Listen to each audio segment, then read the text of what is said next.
نمرود کے دربار میں جا کر توحید کی بات کر دی۔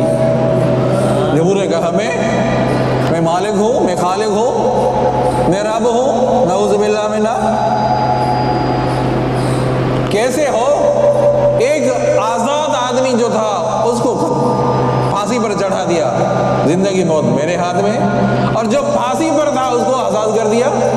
پھانسی پر یہ موت کے مثل، اس کو میں نے زندہ کر دیا، اور وہ زندہ آدمی اس کو موت کے حوالے کر دیا۔ زندگی اور موت میرے ہاتھ میں ہے۔ تو حضرت ابراہیم علیہ السلام نے فرمایا یہ عقل کا اندھا ہے، یہ بات سمجھتا نہیں، اس کو دوسرے طریقے سے سمجھاتا ہوں کہ میرا رب تو وہ ہے، چنا سبحان اللہ، مشرق سے سورج کو نکالتا ہے، مشرق سے سورج کو نکلتا ہے اور مغرب میں غروب کرتا ہے۔ اگر تو رب ہے تو